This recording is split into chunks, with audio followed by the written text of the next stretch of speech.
All right, man. We're back in Hey, here. back in the house. Yeah, back in there like swimwear. What's going on, man? Not much, man. Been preparing for this show all week. Yeah, And yeah, really looking forward. I know I say it every week, but this, like, I think it was time we done a bit of Freda, you know. So yeah, man. yeah, Because I bring it mean, on. we're talking about. So if you're new here, like, uh, this is an hour to kill, episode 31, and today we're going to be talking about three films from the great Ricardo Freda.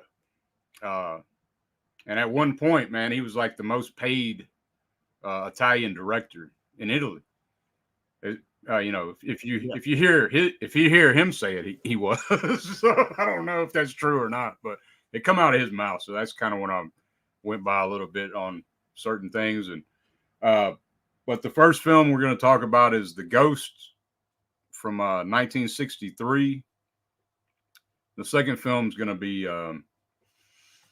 Double Face, 1969, and then the third film is The Iguana with the Tongue of Fire. So, and that Yeah. come out in Yeah. '71. What a name. And I Yeah, think this man. is going to be good as well because I know you really like one of these. Well, I know you really like all of them, but I mean, there's one Yeah, that you really surprised you, and I think there's one that really surprised me as well in the middle. So, yeah, this right. this is going to be a fun show, I think. Yeah, man. Uh, Let me get the chat going, man. I see we got some comments in here. We got about 8 people in here watching, so that's cool. Oh, Appreciate it, nice, y'all. nice. Appreciate y'all coming. I know we're a little late, but we was having technical difficulties. We had to get some things sorted out. So well, let me check the chat. Yeah, yeah. See what everybody's saying. All right. We got Caveman Movies and More. What's going on, man? He Hey, says, "Hey there. Hey there, everyone. Please smack the like button for these cool cats." Yeah, man. I appreciate that. thanks, hey, man. Thanks, man. We got Texas in here. What's going on, man? Texas in the house. Yep. All Yep. right, Tex. And then my beautiful wife. Hey, honey, I'm here. Hey, Darren. Hey, Tash. Supportive wife. Yep. As always. I think it's always cool. We got Corey in here. What's going on, man? Hey, We was on a Corey. stream last night. Wilkie's Movies and Music. Y'all check his stuff out. We was on a stream last night though with Gizmo, and holy shit, those streams with him, man, are like marathons, dude. I mean, they It's just. like 5.5 hours the last time I looked. So, but I'll have to like I think it was like 4.5, but catch up with that. yeah, Oh, was it I four and think a half? yeah, Corey was in there longer than me though. I think, but yeah, yeah, and then after the stream, then we hang out for a while too. So he was finally like, "Hey, I gotta go, man." So I don't blame him either because I was Shit, tired as hell, the man. shit can happen though, you know. By the time when you get talking, it does happen, you know. And then when you're in the Right, chat later, next thing you right. know, time just flies. But yeah, man, I appreciate you showing up, man. Checking this out. We got Texas saying, "Welcome to the panel of pain." Hell Yeah, yeah, man. bro. Hell yeah. Appreciate it, Texas, man. Texas been doing a lot of stuff with on his channel. I seen he did a haul. I haven't seen anything recent. I seen a haul video though, and he had some good pickups. And Oh then man, yeah, didn't yeah, he? Just yeah, he had some great pickups. yeah, man. Kind of And then like, go and on. then he's doing quite a bit with Sean Blue Digital, which is now I think Sean Cinephile Sanity, which was a really cool name. But I'll check that out too. Yeah, they got a pretty good thing going. Them two, they seem to get on really well and kind of bounce off each other. So Yeah, yeah, definitely check those. Texas, and Juno 2000. They they've been doing quite a bit. Um, let's see. I see people saying hate each other. Uh, and Corey I will says, say we're going to be doing kind of an unofficial part two to this tomorrow on Dead Pit, where we're yeah, going to cover Freda's last Giallo film, Murder right, Obsession. So yeah, yeah, it'll work out well because it'll kind of be a follow on to this stream, really. yeah. It's kind of crazy how it worked out because, like Darren just said, we're going to be on the Dead Pit Eurocult in the morning, doing covering Murder Obsession. 1981. So yeah, Corey says, yeah, I had to tap out. Yeah, man. I'll be interesting to see what everyone thinks of that. Texas says, thanks guys, I appreciate it. Yeah. Y'all check out his no channel, worries, man. He's coming along. Let's see. Texas has been doing great stuff with Sean. Yeah, y'all check out Caveman too, Absolutely. man. He's starting to do quite a bit more too. But yeah. So I guess, man, we'll start. I'll kind of go over like an overview, man, of Ricardo Freda. Yeah. So to put it this way, if y'all are not familiar with Ricardo Freda, he don't really get mentioned that much, you know, as far as in the Italian horror, but Mario Bava was a cinematographer for him, and not only that, he did a couple films with him where Freda left and Mario Bava took over, but wasn't really credited, especially for Kaltiki, the Immortal Monster. But so basically, though, I'm just gonna get like Freda was born in 1937. He did screenplays. He did a lot of writing. He did like 40 to 50 screenplays total, and then he did like 12 screenplays before he got to direct his first film, which was Don Cesar di Bazan is the name of it, but that was in 1937. But the main thing that I'm most interested about him is it's like the birth of horror in Italy. It's the very first. Yeah. He did the very first horror with sound in the film in 1956, I believe it is. I Vampiri is the very first Italian horror sound film, which is like, that's a big deal to me, because without Ricardo Freda, you wouldn't have Mario Bava. You wouldn't have had, you know what I mean? You wouldn't have had like everybody else, like, and it didn't even do that good either, I Vampiri, when it came out. But I guess it was, so what I heard, it was also rumors that Bava had kind of persuaded him to do a horror film, you know? Right. Yeah. So with that film, I wasn't particularly familiar with actually seeing that film. I've heard all about it. But I was surprised because on my Barbara Steele Black Sunday Steel book, there's a version of I Vampiri on there. So I've never seen it. I don't know if you can get it anywhere else on Blu-ray or if it's, you know, overseas or what have you. But yeah, it sounds like really interesting backstory to that film with regards, you know, to kind of the Italian horror scene in general that just went, you know, from there on in.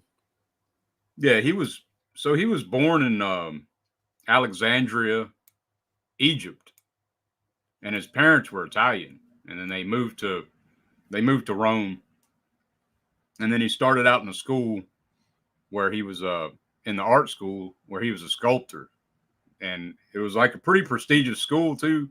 It's called Centro Sperimentale.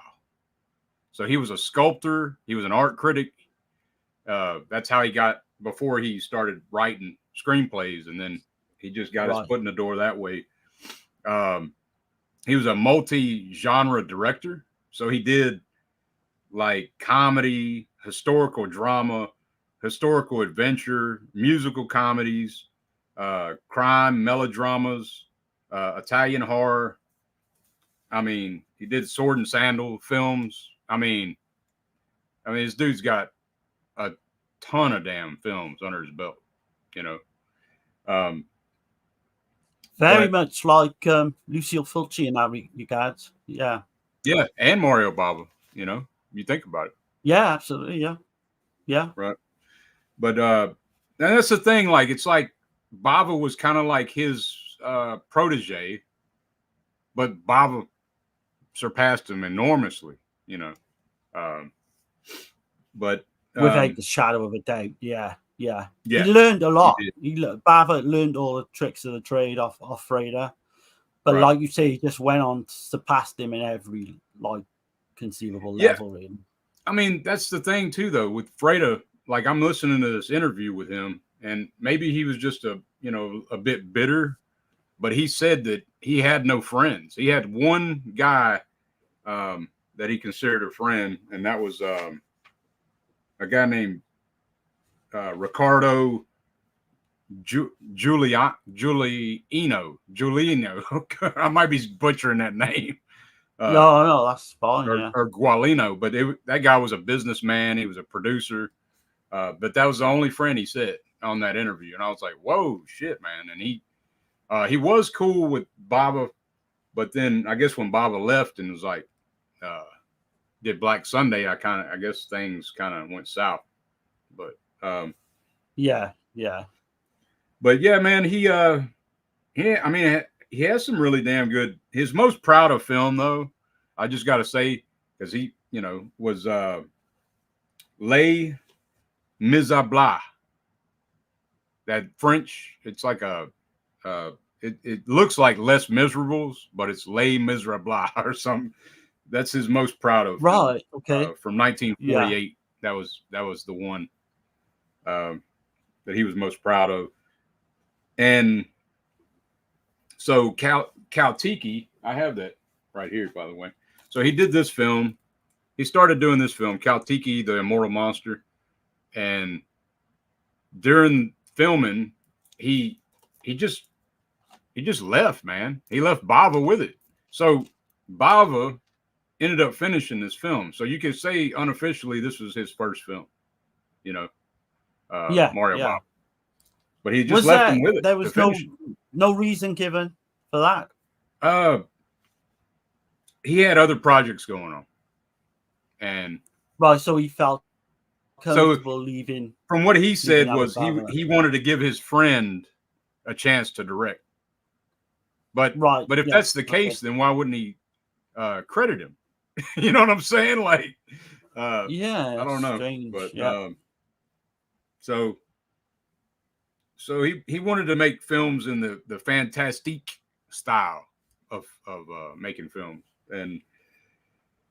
But yeah, man, he's got some really good ones. I mean, I like the horrible Dr. Hitchcock with the great Ernesto Gastaldi as the writer. And these three films are, I mean, one of them's a little wonky, kind of goofy, and it's the one film that he actually denied making because I guess embarrassment. He also said that horror is the hardest genre. It's like a trapeze act because of the ridicule that he would get from his peers. So he would come up with a different name to do these films, like Robert Hampton. He used that name, a pseudonym for that, quite a bit. And then on Lanty did that a lot as well. What's that? Yeah. A lot of them do it. It's weird. It's a weird thing. It's like they're almost ashamed of the genre, But he did quit. I think, like Freda quit during it might have been during the 70s. I don't know if it's during the late 70s, but he come back then and he made, like, he was basically making Murder Obsession so he could get, to give him a kickstart to go on and do a better project. Yeah. Which never came. So we didn't get that many like horror, certainly not that many Giallo films from him. But the ones we got and the ones we're going to cover today are interesting without being like, amazing, I don't think. But they're all worth a watch for different reasons, highly different reasons, actually. Right. But what I found was crazy though. Like, so I'm listening to this interview. He's talking about they were asking him if he ever watched his own films, and he's like, no. And they're like, what about at a retrospective? And he said, yeah, I'll do it at a retrospective. But other than that, he doesn't even own any of his own films. And he said he mainly like the whole vibe I got from him was that he mainly just did this for money. Like, that's crazy. Right. So that that interview scene, you said it was on YouTube. Do you know It's on roughly YouTube. what time period that's from? Do you know when they filmed that? Like, that's gotta. I mean, he died in 1999, so I'm thinking maybe a little before that because he's pretty up there in age. And so somewhere in '99, during the 90s.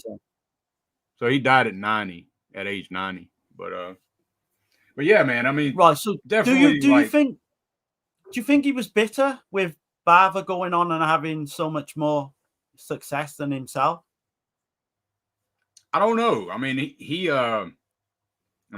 said that he always had everything he wanted. He said he had the biggest, nicest house where he lived. I'm trying to remember where he was. I think in Rome. He said in Rome he had the biggest, nicest house, I believe. Oh yeah, I don't want to get executed over here, but yeah. But no, he said he had all the cars he wanted and had all the women he ever wanted. He had everything he ever wanted. I was like, holy so shit. he's not like Lindsay then, where he's like he didn't bash shitting all over anyway. Oh, he didn't bash really anybody. He did say that he hated all actors though. He said he couldn't stand any of the actors. That's probably what Claus Kinski do for you after a bit of time, really. But yeah, maybe that's. Yeah. They didn't really have a problem, him and Claus Kinski, but didn't they? No, I think everyone else did, didn't they? Everyone else. Yeah, it said so from what I was looking at it that they didn't have no problems at all for whatever reason. And Claus Kinski didn't have problems with Franco either, with Jess Franco.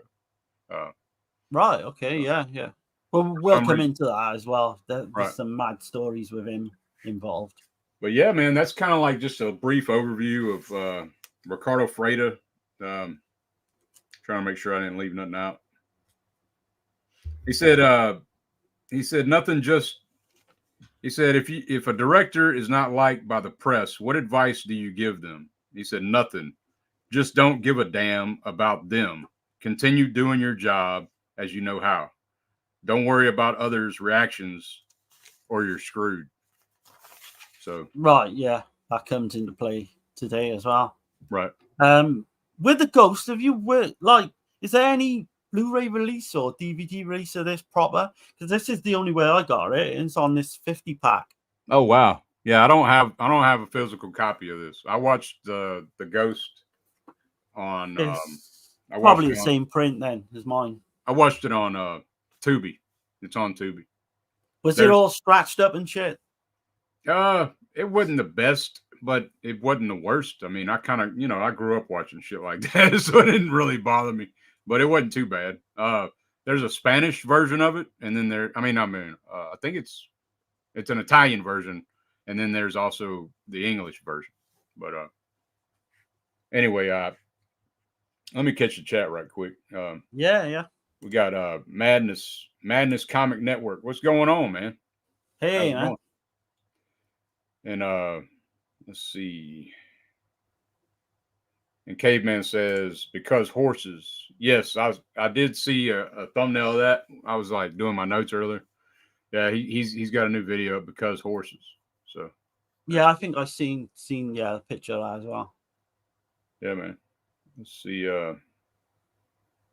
Gizmo says, I shit in the bag to find out if I have cancer. Yeah. That's always a good thing. Yeah, always fun. Shit. Darren is saved now after watching The Devil's Honey. I have not seen Darren online for a week almost. I think The Devil's Honey got him good. Be honest, Darren. Is your right hand tired? What the hell? Yeah. Man, I tell you. I don't think I liked it as much as Gizmo, but I really like that film. Right. Just that opening scene, man, with the saxophone. And do you realize that the lead actress in that is the sister of the lead actress in Opera? She looks exactly like her. But yeah, that's a trip, that film, man. It's it goes places I didn't expect it to go quite as far as some of the shots and that. Certainly with the male head going down into like the female genitalia and all that. I didn't expect any of that. Yeah, it's pretty hardcore sexploitation. But I loved it. I think it's one of the better kind of erotic thrillers I've seen. Yeah, And I'm I gonna saw where Fulci was saying that's like his survivalist film, like when he came. right. Yeah, I bleeped out for a second.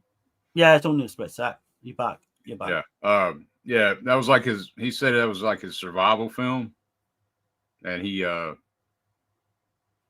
know, when he got back into filmmaking, because he had got sick for a minute. It's a weird one because it starts off like, you know, this erotic kind of thriller. Then it kind of she's got this guy kind of misery style, kind of fucking Right. kept He kept said that her place. he also said it was an anti-sadomasochist film, but nobody understood that. So No. I think I it's think like it's just no. a way so he could do some, exploitation shit, sex work. Yeah. It's But, like no film I've ever seen. right. I've never seen nothing that remotely comes close to being There's like that. there's another film that Fulci wrote. It's the same story pretty much, and it's called La Gabbia. I think that's the name of it. I've got that. I've got that. Okay. Yeah. Yeah. Fulci wasn't happy the way it was made, so that's why he made The Devil's Honey. Do you know the guy who plays the killer in Sleepless, and he's the same guy who's dragged in Deep Red across. Yeah. You know, he directed La Gabbia. Okay. I have the bootleg of it. I've never seen it, but I've always been interested to see it because of that, because of those aspects. But right. Yeah, that's cool. If it's the same story, that'd be. It's supposed to be the same story, but like I said, Fulci wasn't happy. He did write the screenplay for it or whatever. But let's see. Gizmo says, "Oh, Texas asks is Gizmo's doing okay? Yeah, man. He just had surgery, man. I think he's shaking back. He had the same surgery that I had about 7-8 years ago. So right. Yeah, he'll hopefully he's successful and do the job basically. Yeah, man. Gizmo says, Corey and Russell, thanks, man. And yes, I have only heavy pain now when I breathe, shit, and eat. So I am close to normal. Okay. That's always good to hear, man. It's going to take about 6 weeks for that up, I think. We got Sean Cinephile Sanity over here, man. What's going on, man? Hey, Sean. Hey, things, man. Appreciate everybody in the good chat, to see man. You on board. Yeah. If y'all wouldn't mind, hit that like button for me. Yeah. Everything helps, even if you dislike. It all helps. Yeah, or hit the thumbs down. Either way, it's gonna help either way. That stream we did last week, kind of shot up in views. I don't know, man. Because I said to you, I was expecting about maybe 200 views. I'll be happy. Yeah, and it just seemed to go up and up. Crazy, it's crazy. Man. It's like over 1,500 or something. But let's see. I'm checking the chat still. You got Holland in here, man. Hey, Holland. Did I miss Holland? Yeah, I don't think you mentioned him before. Did I skip Holland? Shit. My bad, man. What's going on, Holland? Yeah, good to have you on board, man. Skip nobody. Okay. Yeah. Okay. Just trying to keep everything moving, y'all. Let's see. Holland, my man, Black Demon Holland from now on. Yeah. Hey, guy. Thanks for letting me know, and I'll check my email soon. Okay. Gizmo, if breeding is hurting, maybe you shouldn't have had the penis enlargement surgery. What the shit? Let's see. Okay. Let's see. Gizmo says, I think you are into something there, Darren. If we break it down together, I promise you that you will like it more. I never seen anyone anywhere actually understood the film, and it took me and a friend 6 months before we finally figure out the movie. And after that, it is a freaking masterpiece. Okay. Yeah, I'm all in for that. If we want to do a stream on Devil's Honey and just break the whole thing down, I'll be up for that. Yeah. Let's see. Nice caveman. I love horses and just had a horse in my film, and it was the best day of filming. Hell yeah. All right, man. Caught up in the chat, and I don't think I skipped nobody. Oh, thanks, Gizmo. We have 3 retired race horses and a donkey named Thor. Hell yeah. That's cool, man. All right. Let's see. All right, man.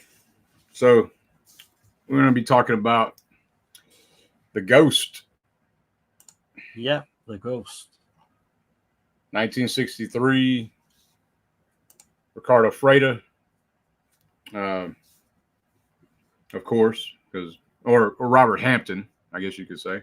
Yeah. It's set in 1910, Scotland. Dr. Hitchcock is very ill in a wheelchair. He has these weird seances with his maid, and she's like a medium. And he believes by taking lethal doses of poison, followed by an antidote, will cure his disability. He has a living doctor, Charles Livingstone. Yeah, Charles Livingstone. That's right. To administer the method, he suspects his wife Margaret is having an affair, and he is right. Margaret persuades Livingstone to end his life during the treatment. Greed is in their wretched hearts, but a surprise is in store for the both of them. Right. Yeah. So, yeah, where'd you stand on this one now? How would you kind of rate this? How would I rate it? Or how would you? Yeah.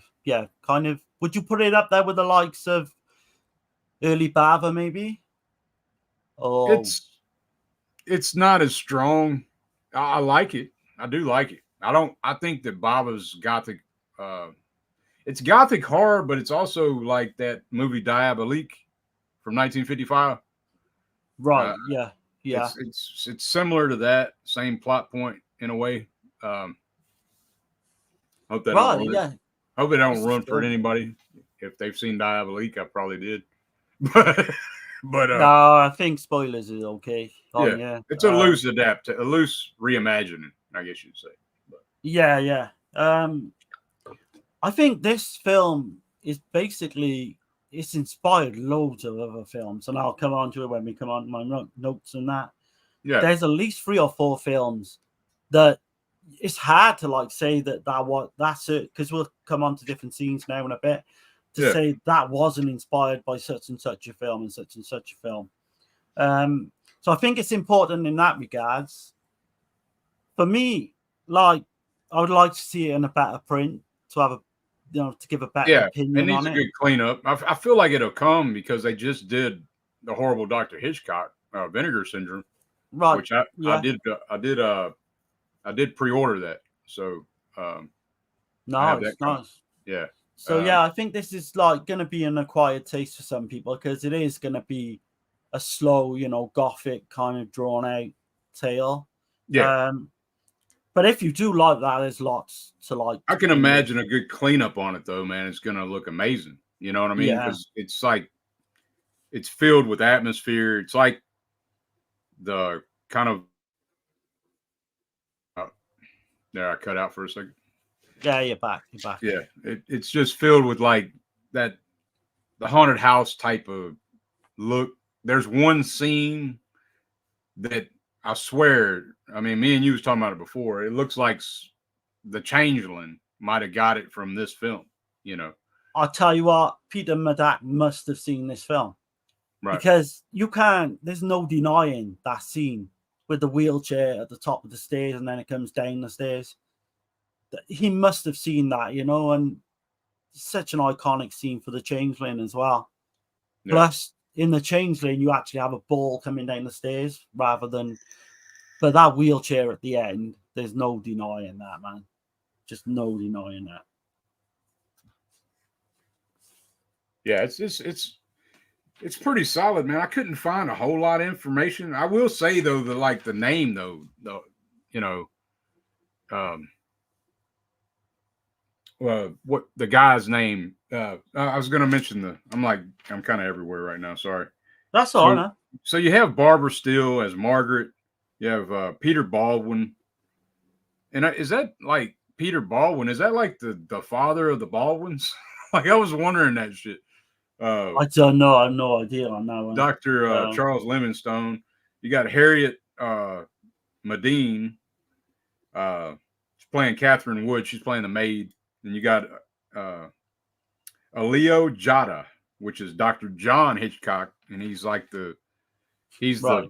the husband that's getting cheated on, and he's disabled and all this shit. And but I think Hitchcock, I think making his name Hitchcock, they were trying to cash in on Alfred Hitchcock's name, but they couldn't spell it. I mean, that's just my personal opinion. No, that's definitely true, I think. Okay. I didn't see that anywhere. I didn't read that anywhere. I was just assuming that they're just trying to cash in on Hitchcock's name. And I think well-known Giallo fans will recognize the guy Umberto Rejo. He plays Canon Owens, like a priest in this one. Yeah. You'll definitely know him from Bird with the Crystal Plumage. Right. He was in Amok, Oasis of Fear, Crimes of Black Cat. So that's kind of interesting. It's also what comes into play in this film as well is like this music box. And I mean, again, I was thinking of the Psychic straight away where music comes into play. Yeah, it's just got all these different little things, little quirks and little things that I think were pinched in a lot, better and later films to come. But yeah, I do like this one. Like I said, I think it would go up a little bit more on a better print. Yeah, I don't think I want to spoil this one. I don't know what you think. No. Like you say, we can say some of the scenes, like we mentioned the scene there with the wheelchair, but you've got the whole there's a scene in this that I was saying to Dirk in the week, kind of reminding me of Tenebrae. But then I got to thinking even more, and you think about the Dress to Kill scene with the straight razor in the lift. Yeah, that's completely lifted. Brian De Palma completely lifted that from this film with Barbara Steele. Yeah, that's a good point. That is a good point because it's damn near the same movement. It's almost exactly the same, right? And it's done in quite a few other films as well, Giallo films. Yeah. And I think 1963. So this would have been really early because the Giallo film was that's when they came out. Girl Who Knew. I mean, Girl Who Knew Too Much. Same year. Yeah. Technically, that's when they came out. So Freda definitely did the straight razor first. I think for sure. Really? Yeah, I can't think of anything before that. If anyone knows of one before that, then feel free to comment. Okay, I just figured that might have been in some Gothic horror or something somewhere, but maybe not. It may be in, maybe, yeah. But yeah, the whole atmosphere is where this film, I think, excels.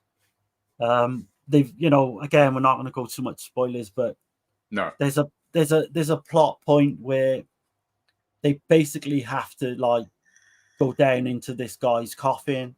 I mean, all that stuff when they go into the vault is done brilliantly.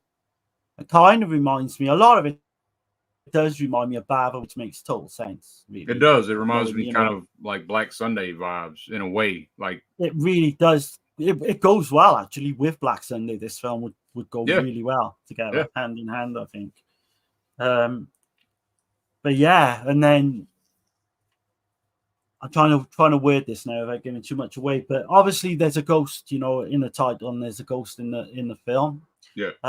I think all that shit's done really good as well. Yeah, especially for the time. Like you could be. Yeah.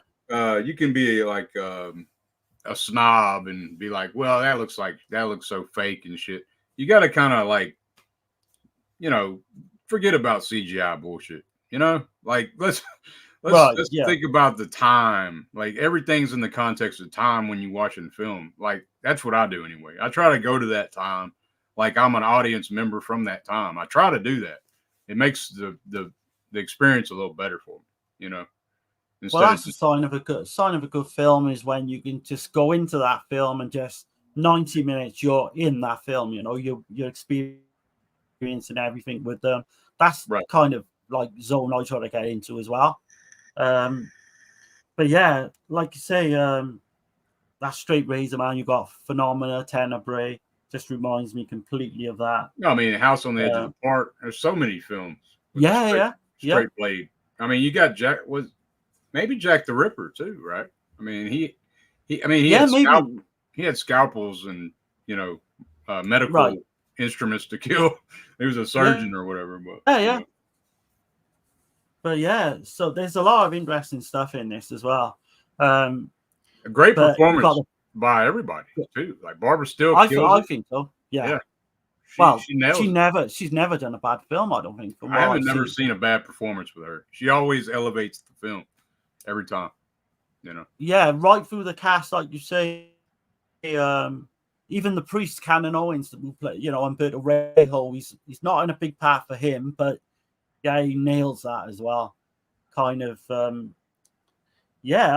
think the suspense as well, and this is great. The build up, the payoff, I think is really good, considering the time this come out. Yeah, it's got a couple twists at the end. It definitely There's has like a couple two of twists at the end, and I was like, hell yeah, But it's Yeah. also like in the vein of like it is like Diabolique, but it's also like if you think about like the Black Cat in a way, like that whole right. don't get too cocky type shit, I know exactly. Yeah. So the score to this was later recycled in the Giallo film The Third Eye in 1966 with Franco Nero. I do have that. I do have that film. I need to watch it. It's sitting right here, man. Like really. I didn't love that film. I think I've said before. I didn't love that film, but I've only seen it once. Yeah. And it's Beyond the Darkness is a remake of that. So right. Maybe I kind of was expecting a little bit more like that film, which it isn't. But I'll go back and watch that. Did you say Beyond the Darkness is a remake of The Third Eye? Yeah. Holy shit! I didn't know that, man. Because that's the first Italian horror film I ever saw. Was but I knew it. I knew it as Buried Alive. Buried Alive, yeah. So go into The Third Eye. Don't expect anything like that because it is kind of loosely based, and it's being 1966 as well. It's kind of a gothic. You'll love it because I know exactly the type of films you like, and you'll love it. But I need to go back and watch that anyway. So maybe we can cover that set at some point and do a stream on that and the whole of that set. Yeah, because Gizmo was talking about doing this sometime, and I'm all for it, man. We can still cover this whole set. I mean, I only covered one film, and it's on the Rotten stream, so like I didn't go too deep into The Witch. We could still cover this. Yeah. I need to finish The Witch because I only seen like 20 minutes, and I didn't like stop because it's a bad film. I just kind of got tired that night, never went back. Oh man, no, you gotta watch that. That's great. Yeah, I like even from the early parts of that film. I think Richard Johnson's in it, if I remember rightly. Mm-hmm. Yeah, it looks good, but I was just waiting for the night kind of right atmosphere to watch it in. Maybe late at night when it's storming. So let me catch the chat right quick. Yeah, go on. I got a couple more things on the Ghost before we finish as well. Okay. Let's see. Texas said, Sean, Jimmy had a blast watching the stream last night. Hell yeah. Let's see. Sean says, hey, Dirk, I see you have a new pickups video. Going to try to watch that later tonight. Yeah, man. Appreciate it. I might put another one down maybe today. Let's see. He said, that's awesome. Texas in the stream in the chat last night was on point overall. Yeah. He's ready for the next one. Cool. Yeah. I guess y'all, I don't need to read everybody if they're talking between each other. See, Bone Tomahawk next week will definitely be a good time. Bone Tomahawk's a great film, man. You ever seen that, Darren?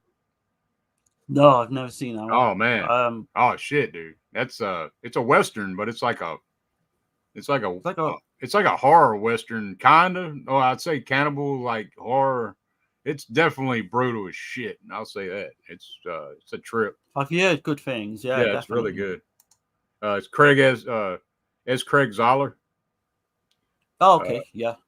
Let's see. It's a good movie. Yeah, hell yeah. Let's see. Gizmo says, but next up must be Darren's idea. Oh, okay. Yep. Okay. Let's see. We picked 3 films each that the others has not seen. Oh, right. I know what. Yeah. So I think that'd be a good stream. Yeah. And then we cover obviously. So how many films will that be covered then in one stream? It'd be 6. So it'd be 6 when it'd be 6. So yeah, I'm all for that, man. It'd be 6, but we have to do it because like we can do it next Friday if you want, next Friday night. It's up to you though.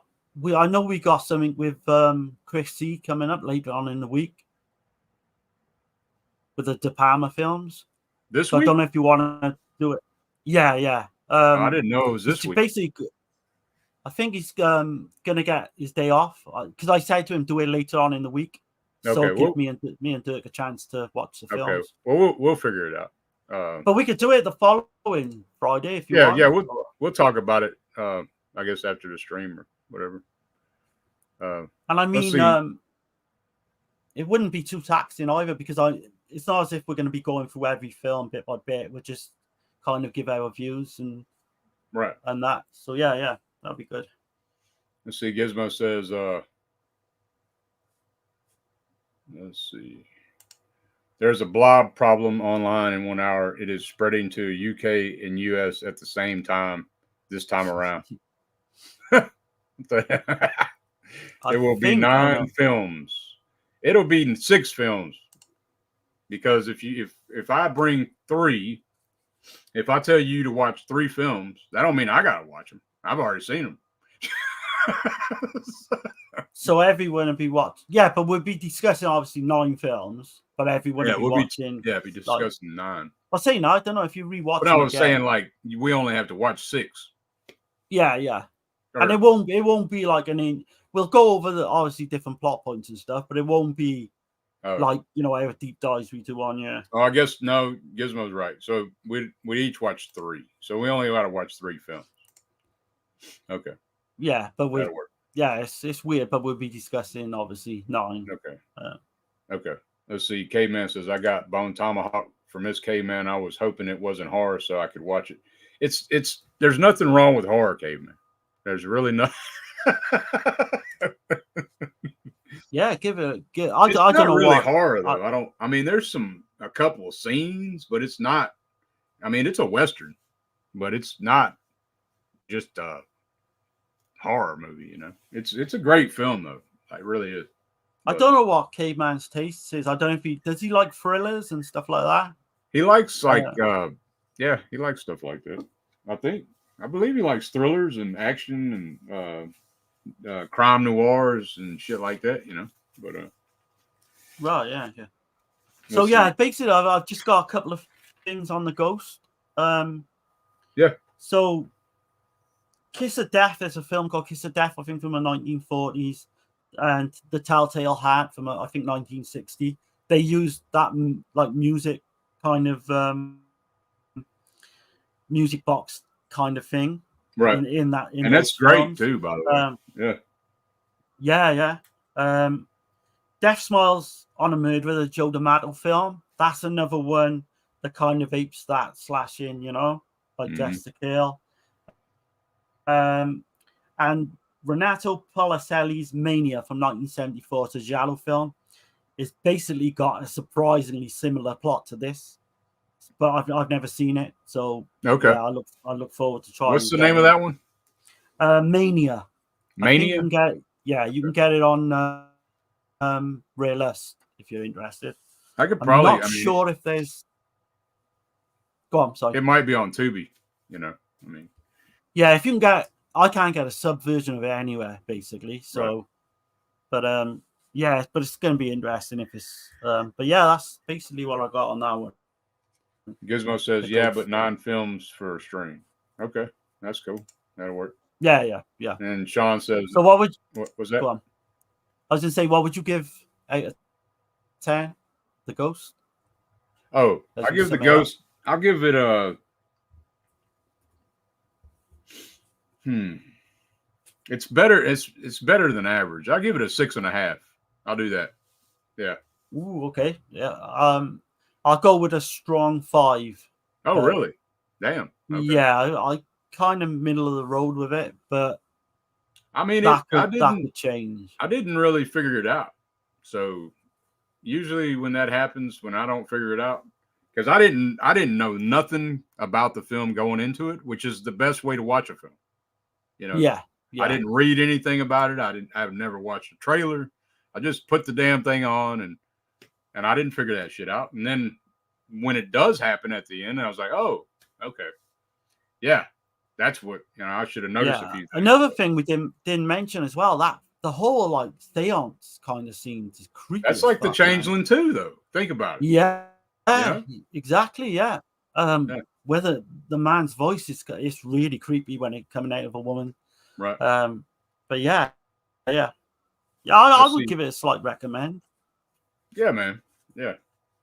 So Sean says, I feel like Bone Tomahawk is a Western with some horror elements, but everyone has their own preferences.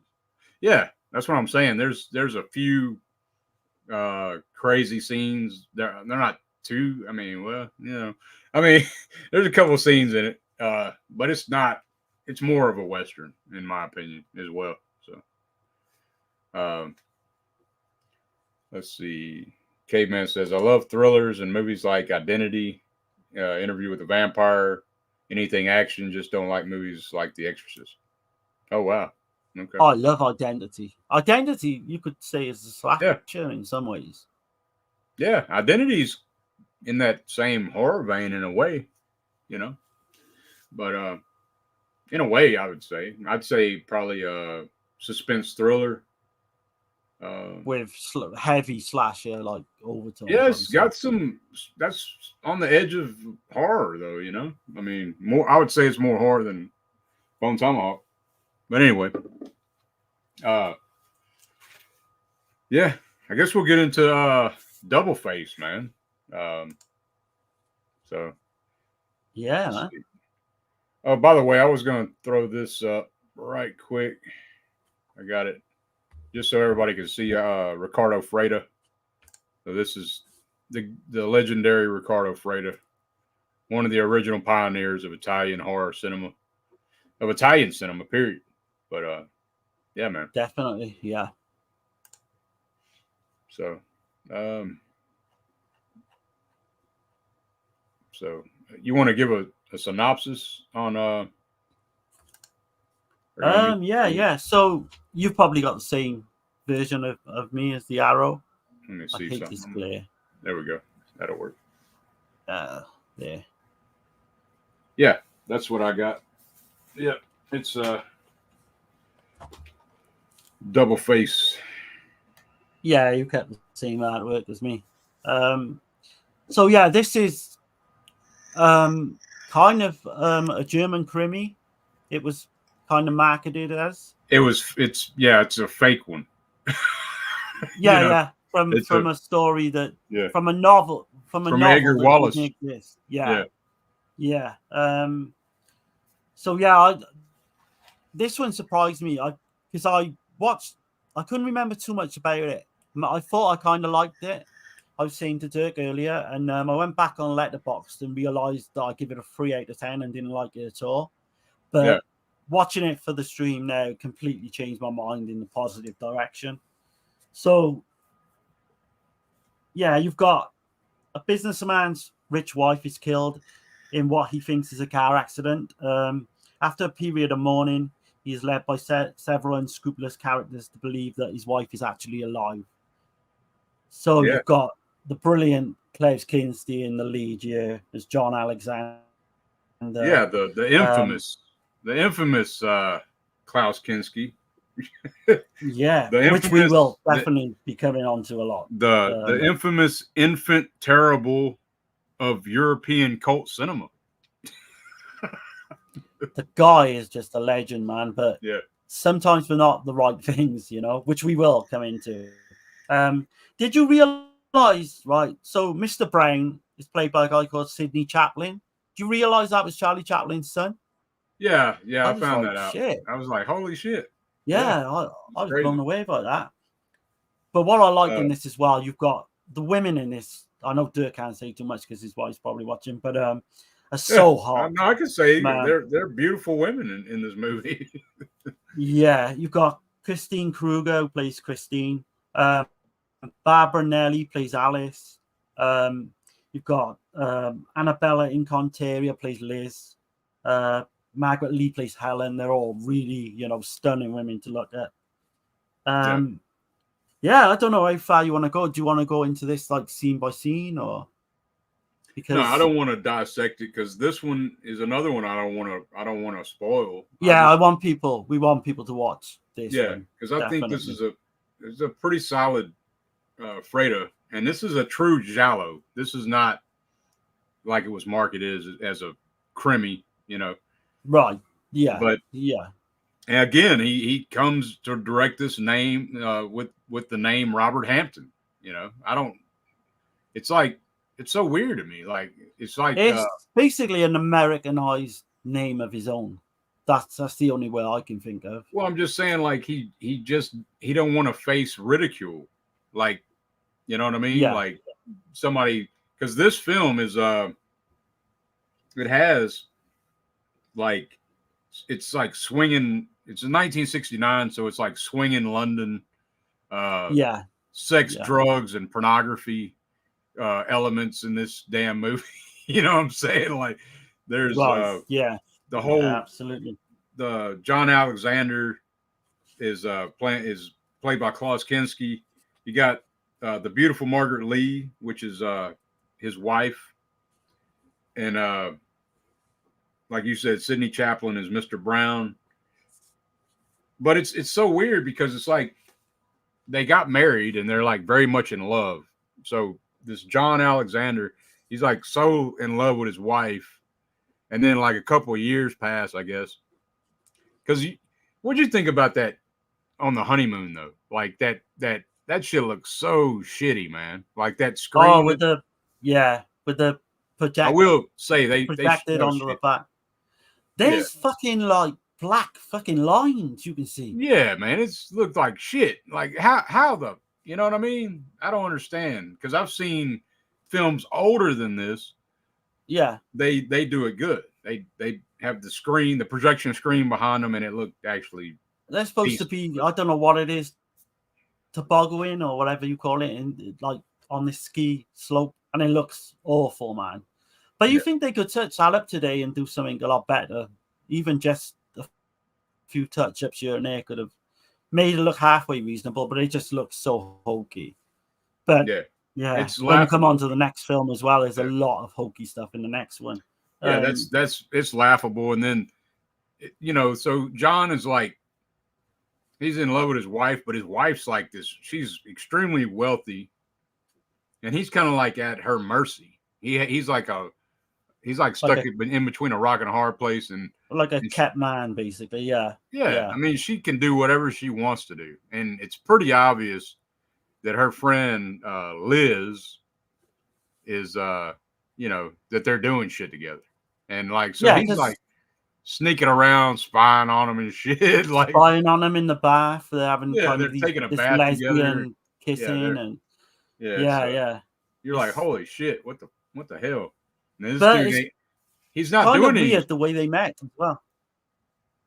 Go on. Sorry. I'm just saying, like, he's not doing anything about it, though. He's just like, I guess he can't because she's holding all the cards. Like right, yeah, because they kind of supposed to have met on holiday in this ski resort, and they like had this whirlwind romance. And as soon as they got back to London, apparently she just didn't want to know, which is weird considering they're married and everything. But so you've basically got like a love triangle going on. Yeah, the two lesbians, Yeah, but he's also screwing around on her too with his secretary. So which we don't know at this point, but it does. Right. Yeah, that comes into play later on in the film, Yeah. because I had to, like, when we get onto that, I had to double back and think, who's this character? Like, I didn't. She's only ever in one scene early on, and then when the reveal is, he's been screwing around, she shows up there. But the character of Alice, I was like, fucking, I had to go back and rewind it just to realize what was going on. Right. She's basically his secretary, yeah. But we'll come on to that, yeah. But so yeah, do you want to go on to the car accident? And yeah, she goes. So she's like letting him. She tells him that she's going on vacation, and then she's just like all matter of fact type of shit. And anyway, we see, like, before she gets in her car, you see somebody, a black glove person, and somebody in black gloves, tampering with her car, and they're setting like an explosive under the, like, they're taking the wheel off and they're putting explosive there and putting it back and shit. And then she drives off, and then the damn thing blows up. And that shit is hilarious. I was laughing my ass off because that was a fucking miniature, wasn't it? It's like, it looks like a toy car. It is a toy car, yeah. That's what I thought. Getting blown up, you know what I mean? Like, I was like, holy shit. Yes. But I mean, it was, I could still kind of like suspension of disbelief, I guess, Yeah, but, that doesn't, like, even that hokey scene with the skiing earlier, it don't harm the film, I don't think, at all. It don't take me out of it, no. But then we start getting into some shit, though. So, like, he's the prime suspect, John. Yeah. And he's the prime suspect not only to the other characters, but he's also the prime suspect to, who's watching the damn movie. You're like, what the hell, man? What's up with this movie? But yeah, man, I don't want to go too crazy into it. Like, I don't want to spoil shit. I think we can mention early on the scene. So he comes, his wife's died and all that, yeah. So he comes home and he finds this incredibly beautiful woman at his house, basically. Yeah. And she's like, mansion. Was she like 18? Yeah, she tells him absolutely like 18. gorgeous. I was like, what the hell? And she just happens to be taking a shower as he walks in. But what's interesting about that scene is the song being played in that scene was his wife's favorite song.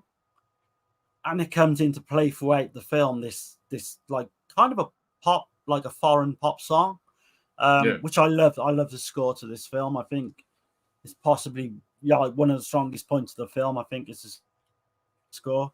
But yeah, we won't. I think we can say quite a little bit further on, actually, to like set the film up really well. So you've got the whole thing with this, intruder now in the house. He's not sure where she is, who she is, where she come from. And she leads him to this kind of psychedelic party in the midst of London. Yeah, man, and it looks really good. I mean, it's like fantastic. It's got the giallo colors like kicking in and shit. You know what I mean? Like, it's done really well. It's done really good. Like the cinematographer, I'm trying to think if I wrote it down, but Gabor Pogani is by far like superb. The lighting in that scene. And you got to think this is a long time before, Suspiria and stuff like that. Before Bird. Yeah. Before Lizard in a Woman's Skin, which has got kind of a similar vibe in the, party scene of that. London as well. But I loved all that. And I think we can say enough to say that she basically leads him into this room where they watch this porno film. I am going to stop after this scene, though, because I don't want to give too much away. But I think this has set the film up well for everyone. So they're watching this porno film now. The stars this girl who's just been in his, house, intruder, and his wife shows up on this porno film. And you can tell it's his wife because she's got this very peculiar scar on the back of her neck. Right. She's got a ring on. I think you see her bag as well. Like this ring of a snake, Yeah, too. Very distinctive. Yeah. So Kinski's character then is thinking, what the fuck? My wife's dead. What, and this looks like it's recently been shot. And it's done well because you're still like So wondering, like, yeah, did Kinski kill her? So it's like not Kinski, but John. Did John yeah, kill her? yeah, You know, while all this is absolutely, yeah. going on. So And I think, yeah, we won't go too much into it after that, but I think that sets the film up really well because it becomes not only like a murder mystery, then it's like, who did, did she get, who did the killing, who put the bomb in the car? Is she still alive? Isn't she still alive? You've got the backdrop, like you say, of swinging London, I think is done really well. yeah, I really totally flipped on this film to where I didn't like it apparently a good few years ago to now. I think it's a solid film. It's never going to make my favorites, I don't think, but I mean, this is a solid Giallo film in every way. yeah, Kinski was superb in the lead role as well. I think it was dynamite right. to watch. And the main the lead actress Margaret Lee. So she was Yeah, in Slaughter Hotel with Kinski as well, and yeah, absolutely, yeah. she did quite a bit of she did a lot of spy films and stuff, from what I understand. But There's quite a lot of like Annabella Incontre as well, who plays Liz, her lesbian love interest. She yeah, did a few. Mine, she did Crimes of the Black Cat, So Sweet, So Dead, yeah, Case of the Bloody Iris, and Black Belly of Tarantula. So yeah, I always like to give, the Giallo facts in all these films. right, You got Gunter Stahl, who's the German who plays like the inspector, doesn't he? Inspector Stevens, I believe. There's lots to like in this film, honestly. I'd love to like be able to go more into the plot, but I think people really need to see this yeah, to see how it all unveils. yeah. It's a good. I think we got a good setup for it for people to check it out. Yeah, I think It's that should get people at least hooked, in and contemplate, giving this a watch. Um, and you got to think but this is '69, so they're pushing some limits in this film a little bit. You know, they are, yeah, yeah. You got the whole, because I think it's okay to say that this film's got kind of a bit of a like really funny checkered past because it was released actually re-released in 1976, I believe, with porno inserts. oh wow, Whereas one of the producers bought the film. yeah, So I've got quite a bit on background and stuff to this. All of it's like really interesting, I think, as much as the film. So the film was released in Germany and it was called The Face in the Dark. yeah. The Face in the Dark, yeah, that's what I Yeah, got. that was and it was like advertised on being based of a novel of the same name. But I think like Dirk said, I don't think that novel exists. Hmm. Or maybe that novel exists and one of the others don't.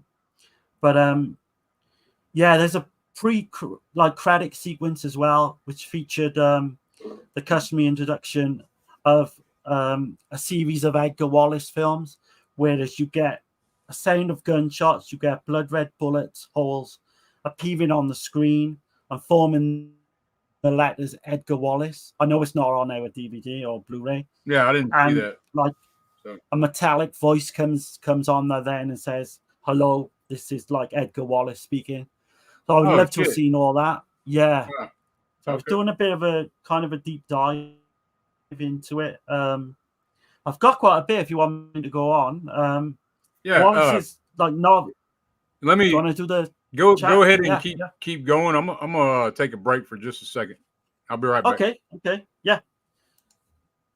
So Wallace's novel deals with basically the theft of like this diamond necklace belonging to the Queen of Finland. Among the gang of thieves is Nora, who she uses her unaware sister Audrey as like this courier. But the plot also features like this mysterious figure, Mr. Malthus, who lives like as a recluse in a dark room. And like a necklace comes to play as well in that film. The original script, I think me and Dirk was on about before we come on screen, was written by Lucio Fulci, Romano Migliorini, and Giambattista Massato. And that was basically the screenplay that, you know, developed into this film. Freda then, he shot some scenes on location in London. You get very much this backdrop of swing in London. Kind of, you know, Last Night in Soho vibes. You know, if you look at the backdrop in Last Night in Soho, kind of, you know, really realistic to what was going on back then. Also, they were shooting in Liverpool. I think there's a big horse race in Liverpool called the Grand National in the UK. They have every year. That was kind of, you know, filmed where they're supposed to be watching that at one point. There's stuff in Rome. The producer was not really happy with the film, and as a result, he basically refused to put his name on the film, on the credits. Rialto didn't hire Freda again, you know, for basically their next film, which was Angel of Terror. Yeah, so again, I think we said before, the film blatantly draws on Les Diaboliques, and even has like a Vertigo kind of, you know, vibe going on. Did you get that, Dirk? Vertigo as well. Yeah, it does feel like it does feel like some similar in the vein of Hitchcock in a lot of ways. I was just saying now, the producers weren't happy, you know, with the film, and Rialto didn't go out because they were going to get Freda to do their next Edgar Wallace film called Angel of Terror, but they completely dropped him because they thought this film was a dud. They really didn't like this film.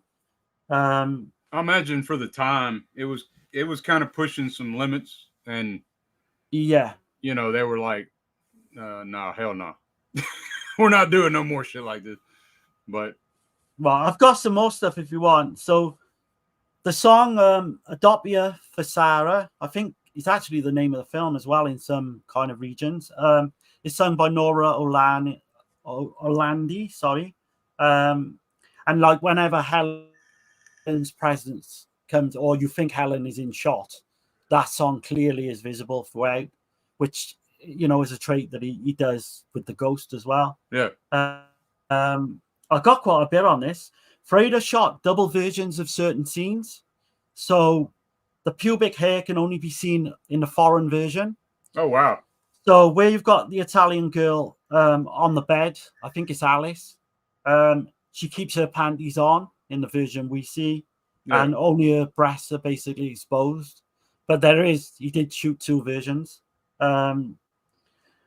The rating boards give this a VM18 certificate after the producers agreed to cut a scene where Alexander gropes Alice's naked breasts. I think that's in the version we got. Yeah. Because and again, that's the same one on the bed. But the French edit, Liz and Helen, that was the French title for the film, is more risky, which has several additional nude shots in the scene with Alexander and Alice. So yeah, same scene.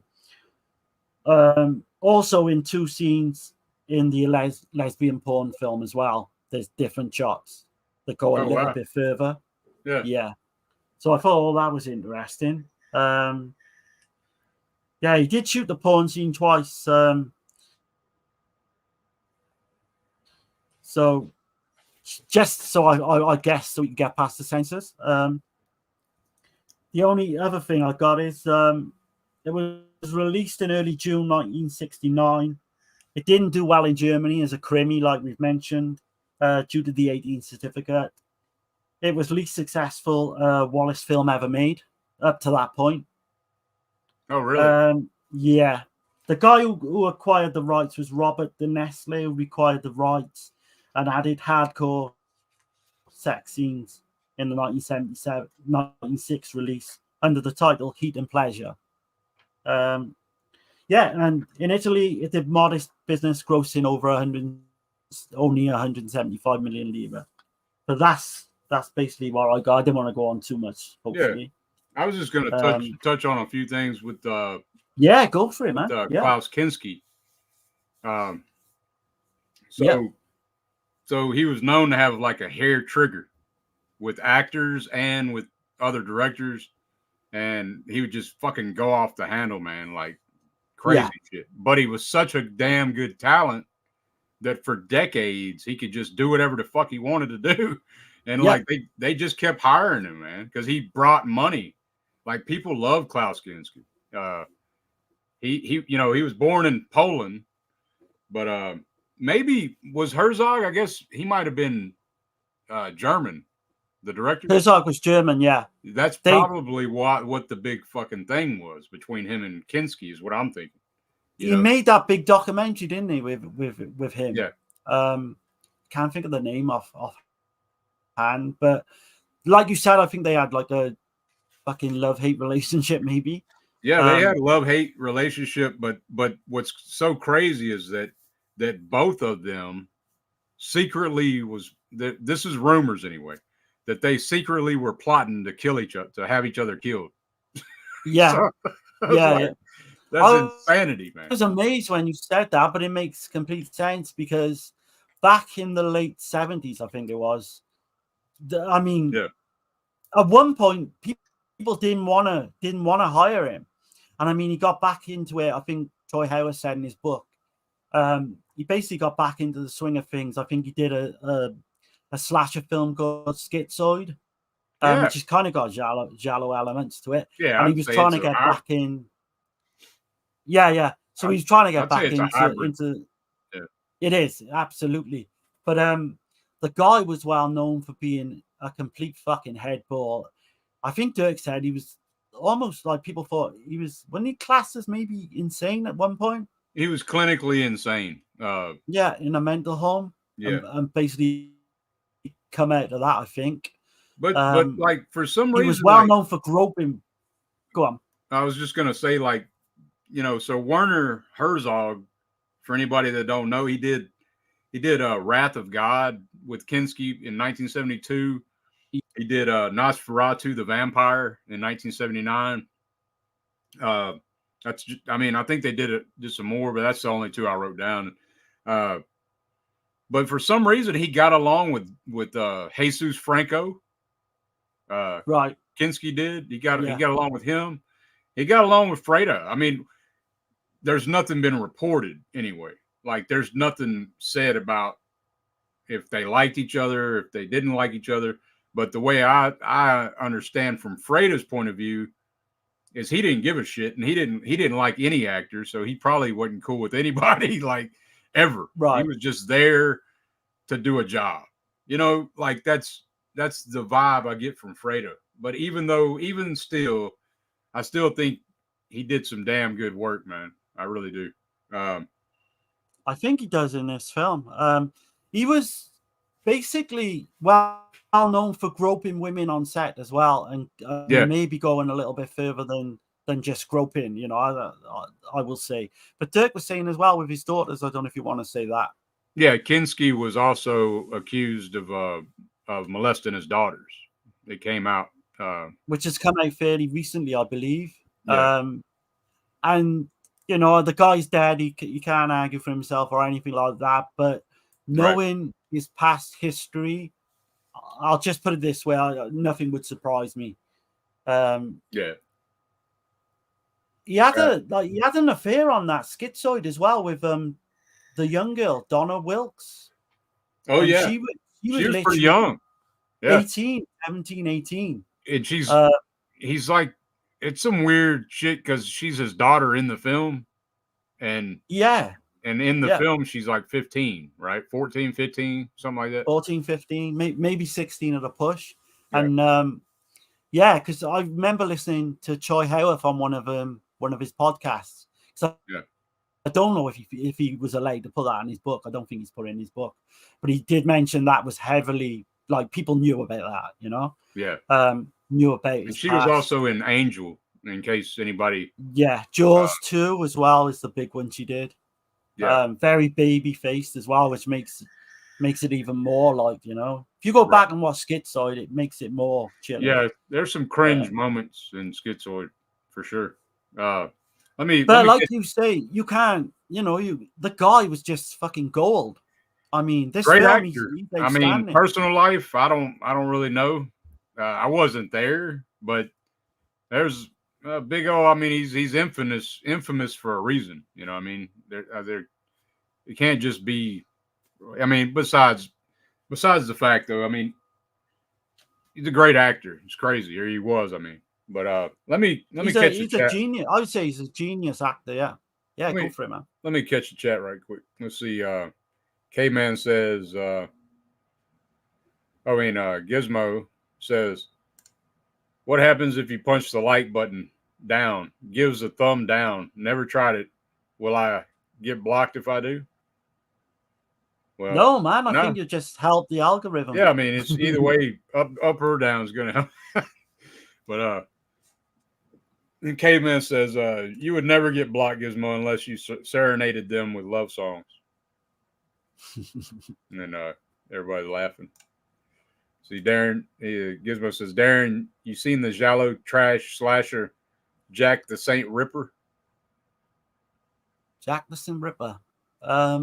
Jack the Saint Ripper. Oh, is he on about the one or the Jack the Street Ripper? He might be on it. I don't know. There's one what's it called? It's a Jack the Ripper style Giallo in the 70s. I wonder if he means that one. That's a Spanish one, I believe. And if it is, I have seen it and it's not great.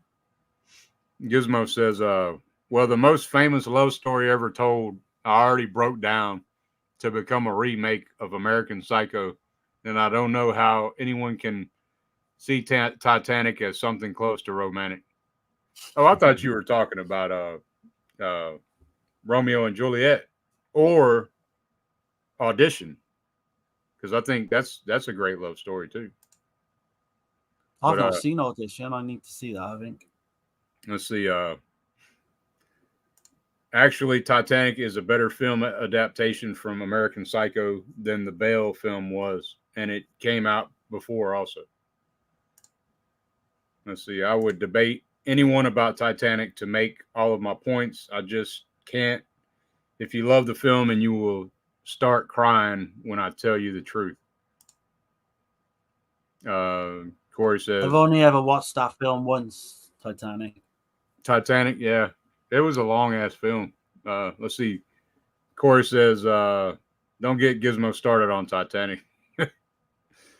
I prefer Titanic 2. Holland says, I prefer Titanic. By Asylum. My girlfriend at the time cried to Titanic, and I was like, shit. I wasn't laughing, but I mean, it's kind of hard to where you get to crying over a film like that. I think it's just, I don't know. I totally disagree probably with Gizmo if he likes that film. I just think it's a load of nonsense, basically. Just the twist as well is, you know, it is what it is. It's not for me. women. It's for women audience, I gather. Let's see. Holland says, I prefer Titanic 2 by Asylum. Not sure about that one. When I say T2, I mean I mean Titanic 2. Right. So Asylum did one then, did they? Let's see. Mayanne, hello everyone. Hey, well, thanks for stopping by. She got a pretty good channel as well, man. So everyone go over and subscribe to Mayanne. Yeah. Let's see. Everybody's saying, hey. I have a surfboard in the shape of the door from Titanic. Yeah, man. Everybody's saying, hey. Let's see. Titanic was lacking on the amount of doors. Yeah. All right, we're caught up.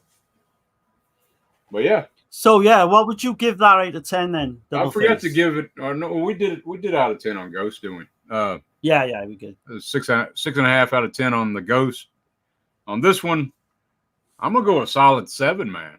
On 7 out of 10. I'm completely with you. I mean, this has shot up in my estimation to a 7, and I mean, I would say a strong 7 as well. I know Troy Howarth loves the film. He absolutely really likes Double I Face do a too, lot. man. It's got a Um, lot of shit going for it, man. It's really damn good. it's rewatchable as well, I Right. think, Yeah. Because because you're gonna see yeah, things the more times you watch, you're gonna see right, because you're yeah, not gonna and I work mean this out. just I don't care who you are. I don't think you'll work this out. no, Yeah. no, no. That's what makes it good. As good it might even go up on repeated viewings. It might Oh go up. God, I've no doubts. It could hit an 8, I think, for sure. Right. Yeah, it's not many people like. It's not that well known a film if you think about. I And mean, only I barely recently. knew about it. I mean, I've Yeah, heard yeah, the title. I've heard the title for right. a couple years, but I never, I kept hearing about Double Face, and I just never, for whatever reason, didn't watch it. But now I did, and I'm glad I did. It it wasn't a well known film up until the Arrow release. Basically, there was you could watch it, but I mean, it was really shitty quality, and the Arrow release just changed everything because you can see it how it was. And such a great looking film as well. I know we mentioned it before, but yeah. So that's Double Face. Definitely highly recommend Double high Face. recommended. Yeah, man. Absolutely. Or the man, or the what is it? The Face in the Dark. Yeah, is the other title. So the German title. Yeah. Right. So we're on to the last one, man, and that is the Iguana with the Tongue of Fire. Yeah, you kept which same out, I think, as well. Which even the damn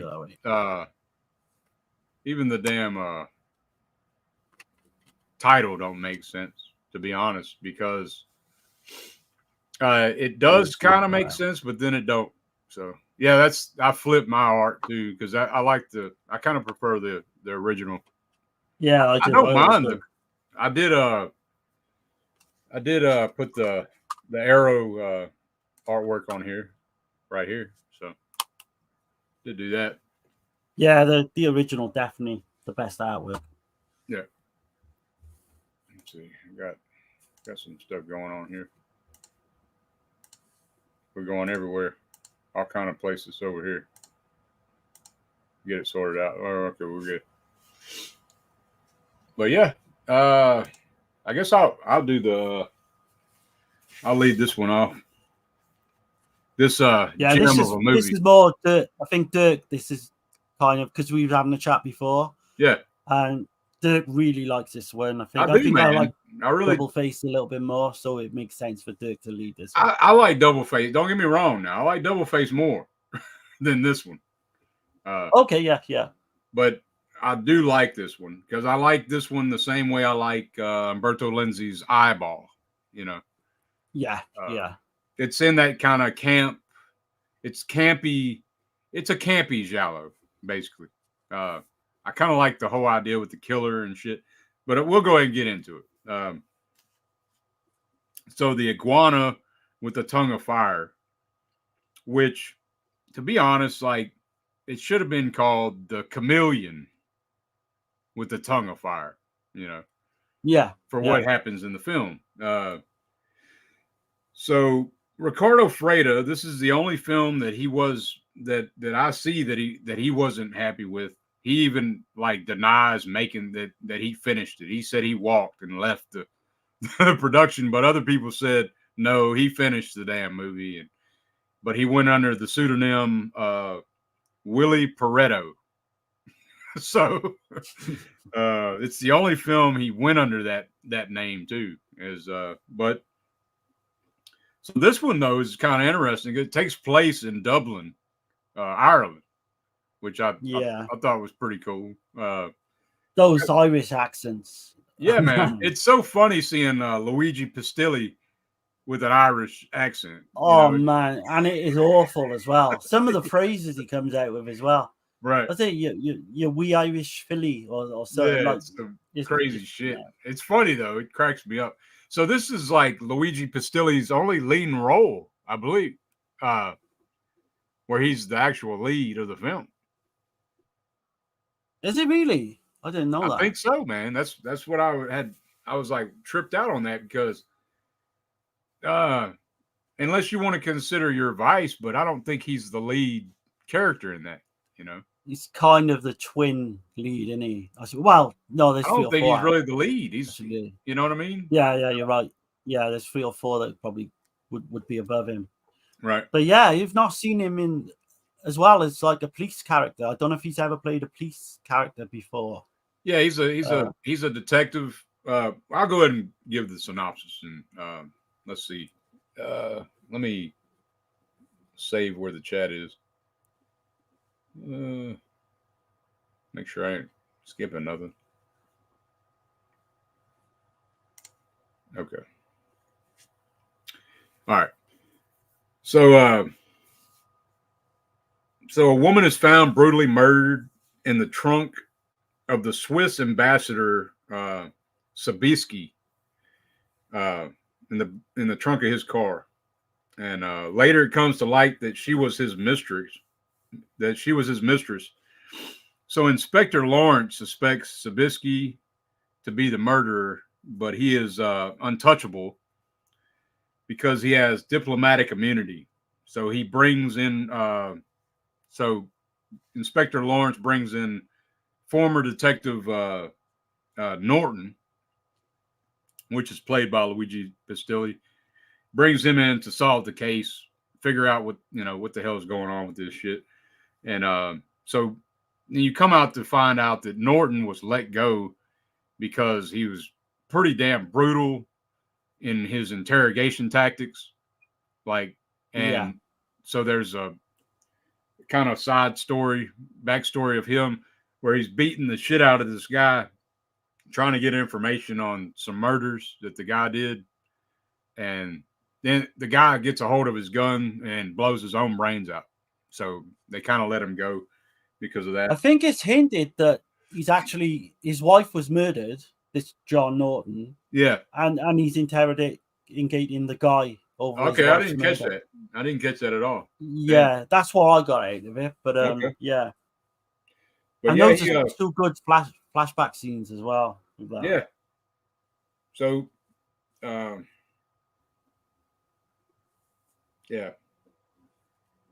So anyway, he's like digging into the case, and the more he's digging, he's kind of putting his own family at risk, which would be his elderly mother and I guess that's like a 14-year-old daughter, 13, 14-year-old which daughter. is really fucking weird when you think what happens later on in the film. Yeah, it's crazy. But yeah, I'm trying not to get crazy. So you got Luigi Pistilli as Detective John Norton. You got Dagmar Lassender, which I just recently watched a film that I should have watched way before, is Forbidden Photos of a Lady Above Suspicion. Yeah, that's a great one. She's great in that. She's been in House by the Cemetery. I think she's like the real estate lady in that one, right?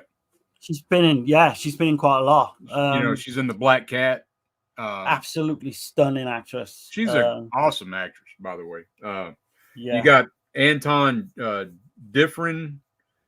He's playing Ambassador Sobieski. You got Arthur O'Sullivan playing Inspector Lawrence. Werner Pukath playing Mark Sobieski. You got Dominique Bochera is the ambassador's mistress.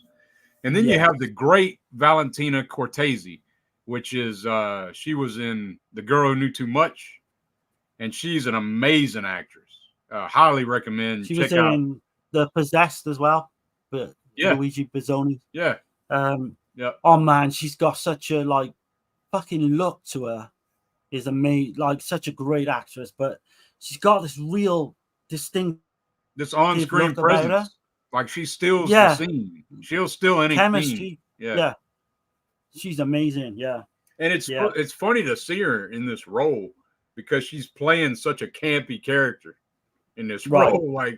But it's still great as hell. I'm like, what the hell, man? But so you've got to mention the first scene, I think, with the hokiness of the first scene, with the acid being thrown. So I don't know if you want me to go ahead. You go ahead. So you got this young woman. She's being stalked at home. Yep. We see like the POV shots of the killer. Right. She then gets this acid thrown in her face, but it's such a hokey effect to where it goes from being like clearly a doll or just, you know, it's like to paper mache. Or yeah, something, yeah. You know. To her real face again, then back after it. Yeah. And it's just done so poorly. But it's But it's hilarious. but it's great. It's hilarious, yeah, and it's I great. cracked the fuck up when I seen it. It's great, and it does kind of work, I guess, you know. Yeah, so this killer, what he does, or she does, we don't know if it's a he or a she. Right, yeah. They throw acid on the face of the victims, and then they slice their throat with a straight blade. And that's like, it's a crazy premise. So that's kind of like why they named the title, why the name of the film is The Iguana with the Tongue of Fire, which they missed the mark on that because an iguana doesn't adapt to its surroundings. That would be a chameleon. Yeah. So they fucked up on that deal. Like, if they would have said the chameleon with the tongue of fire, it would have made a little more sense. But, you know, and yeah. But anyway, I think it was just the title was said. Actually, like, doesn't the police inspector like say something along the lines of, you know, that title in one of his sentences? Oh, he says he. So this is something else that's funny. It's kind of weird. So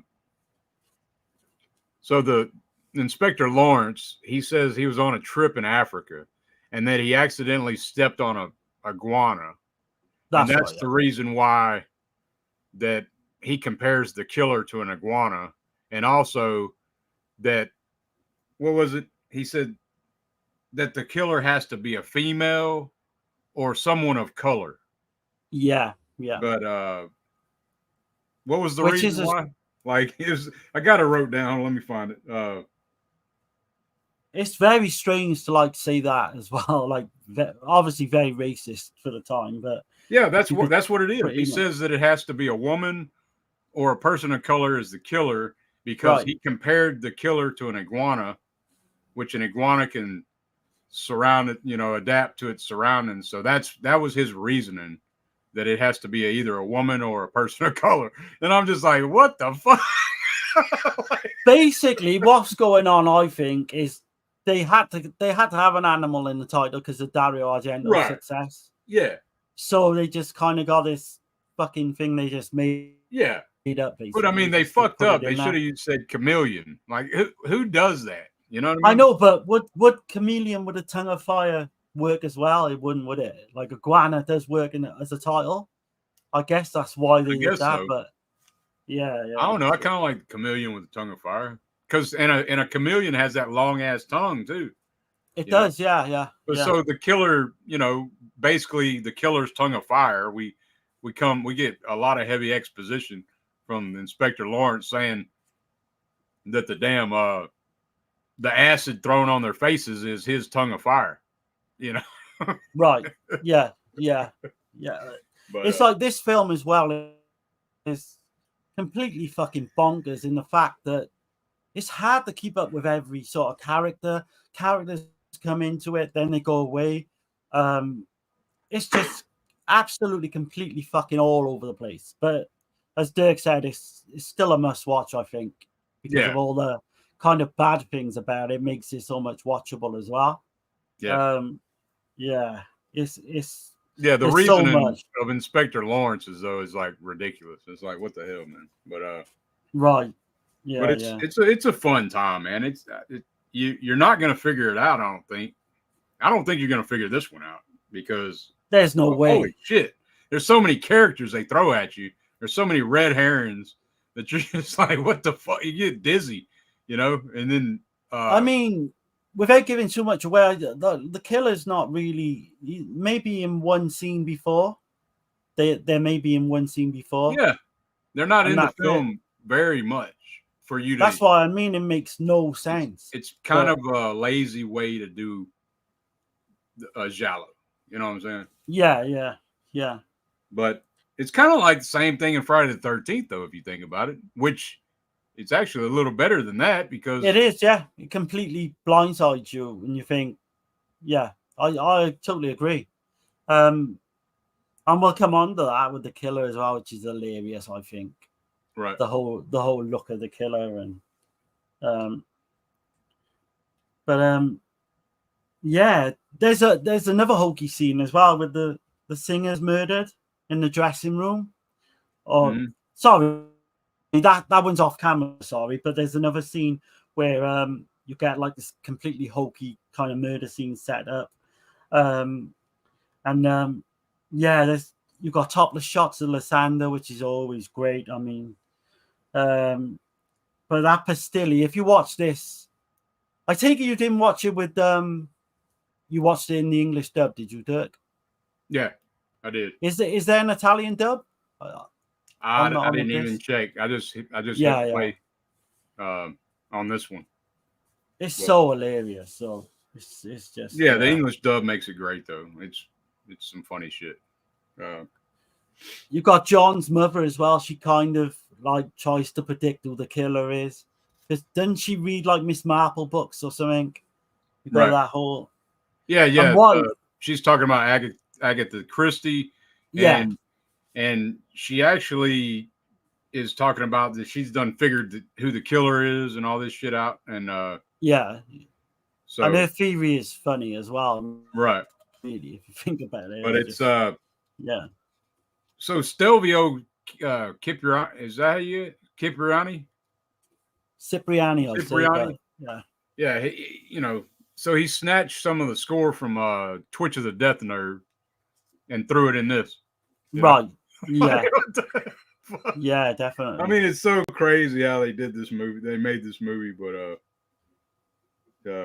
the scene with Valentina Cortez and Anton Diffrin, that scene is gold, man. Like they start talking shit to each other, and he's like, "You bitch, you fucking bitch, you bitch." It's just like fucking hilarious, man. I was fucking dying. I was saying to you earlier, and I think like Joanne Piquet from Pieces, where you've got the blonde character Linda D. George, and she shakes a bastard, bastard, bastard.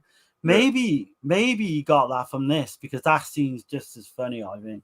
Yeah, man, it's right there with that scene from Pieces with bastard. Yeah, so almost exactly the same as well, it's yeah, it's I mean, there's several love nude scenes and shit in here, and but I mean, it's like hard to keep up with all the red herrings in this as well. It is. That's what I'm saying. You get dizzy as fuck because so many characters thrown at you. Yeah. You got the killer with the dark glasses, and everyone seems to fucking wear dark glasses in this film. So it's completely, it will blindside anyone. I don't care whoever's watching. They will not figure this out. I'll be amazed. If somebody figured this out, like, and they're honest, I mean, that's some good shit because holy shit. Let's see. Let me catch the chat right quick. Let's see. Yeah, man. Yeah. Sean says they should have put everything in Titanic from all of Cameron's previous films, Terminators and Aliens all over the ship. Hell yeah. Avatar. Oh, well, Avatar wasn't made yet. Let's see. The mama alien could have pulled off wearing the Titanic necklace for God's sakes. Yeah. Oh, yeah. Juno could do the cross mask thing. Let's see. Lindsay's eyeball is underrated, and his real eyeballs too. Yeah, yeah, man. Eyeball is great, man. Anybody has seen it? Yeah, but I'd say this. Look, this is underrated, and I'd go out on a limb and say it's close to as good as Eyeball. It's not as good as Eyeball. Yeah. Eyeball's a little bit above it, but I'd say it's right there with it. I mean, so this is bad on every level. This is bad on every level, but in a great way. So I'll just say part of the dialogue, right? So the one scene, the daughter comes home, and no word of a lie, this is the dialogue and how she says it. So she says, "Hi, Granny. Hello, Daddy. I'm going into the kitchen. I'm hungry." Yeah. Like that. Yeah. That's exactly how she says it, man. I'm thinking, shit. And then you've got that great scene there where we've Yeah. got a dead cat in the fridge. Yeah, she pops the fridge open and there's a beheaded cat in the fridge and it kind of gets a bit risky later on because this 14-year-old girl, basically when the killer attacks later on in the film, which like we'll come on to properly, she's naked and she's clearly I was like, what the hell underage. is going on here? Like, she's supposed to be a young. She looks 14 though as well. Yeah. It's not as if she's like 20 playing a 14-year-old. She looks 14, right? But she's naked. Yeah, and that I'm tripped like, me out shit. too. Yeah, that did trip me out.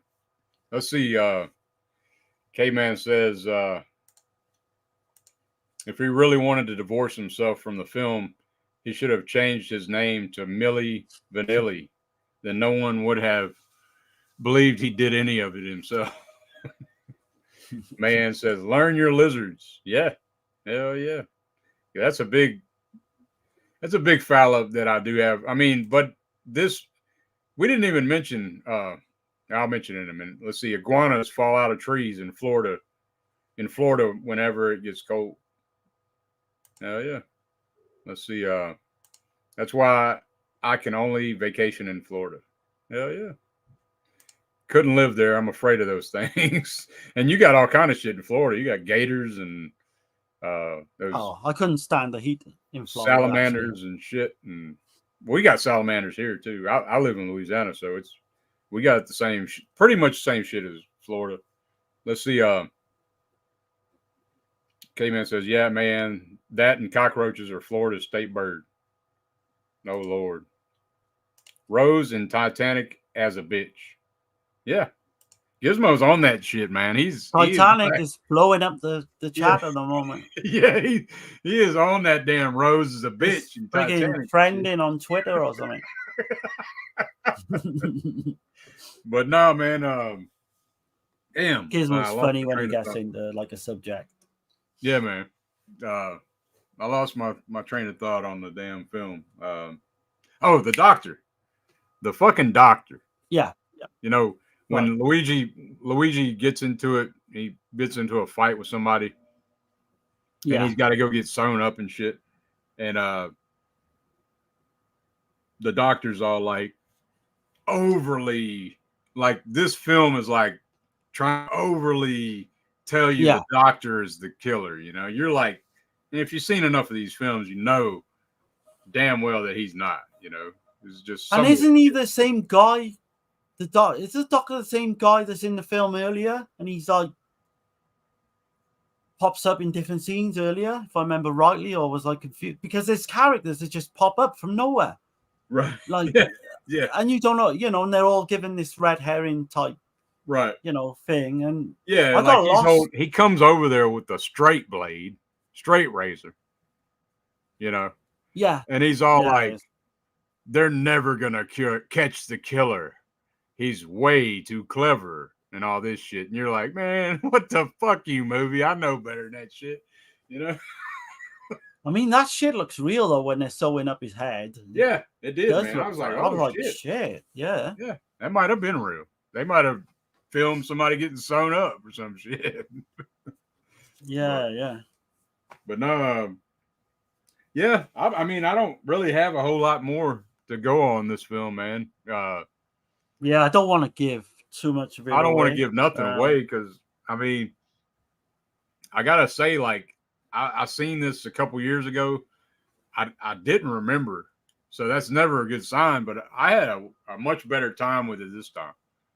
I mean, the only thing I did remember was the killer dressed in all black, got long hair, and it's got black gloves, got throwing the acid on people's faces, slicing their throats. I mean, that shit is pretty damn cool. The way it's done. But I do want to say one scene though, yeah. So you got Helen, Dagmar Lysander's character. Mm-hmm. She's almost hit by this taxi and has acid thrown towards her, which misses her face. Yeah. But there's a great shot of her like running down towards this bridge. Yeah. And the stalking silhouette. Scene. Yeah. Yeah, it's fantastic. I think great. It's the best scene of the film. Yeah. And you see her dangling off the edge of this bridge as well, which is great, like in silhouette. And that I thought that it looks really good. Yeah, that really stalking well. scene is amazing because you're like, holy shit. Because, well, I'm not gonna say nothing because I was I about to was going say, to say but because the film is so all over the place. right, Like, so you've got those hokey moments, and yeah, then you've got that scene which he does as good as fucking anything Argento could do, probably. So it's kind of uneven all over the place. yeah, it goes, like you said, it's everywhere. Yeah, it's very strange in So that regard. Gizmo says Friday the 13th is a good single movie. Yeah, I will say though that I mean it is a good one, but the thing with Friday the 13th, I just got to put it out there, man. Like I feel like that's the only thing I got against it after watching so many mystery movies and Giallo and shit like that. It's it's kind of lazily done because you never see Mrs. Voorhees. You only hear about her one time. It cheats basically. Yeah, Right. yeah. And that's what I say. It's kind It, of a cheap way to do.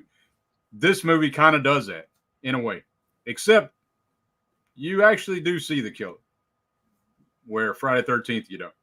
And I just lost some here. so I'm talking yeah, shit on Friday the 13th. I think Friday the 13th is the original Friday the 13th is the best made film in the series by a mile. It's not my favorite film. I think Part 5 I is my would I favorite. would say four. Part four is probably the best made. Um, See, I would say, yeah, I would say 1, but 4 is not far behind. Four has the biggest budget. I mean, the way it looks, but anyway, we're gonna. But we will say there's kind of a homosexual subplot in this as well. Yeah.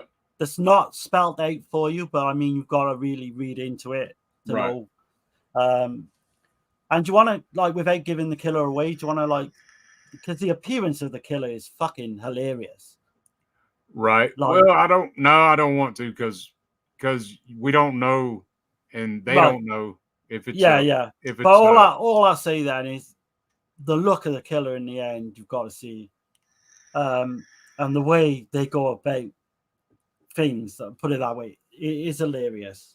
it's kind of crazy because I was, if you just want to be spoiled or if you're not going to watch the movie anyway, then go ahead and check out just look up some of the poster art on this film, and they fucking spoil the movie on the poster art. I was like, what the They fuck? do, yeah. I was like, holy shit.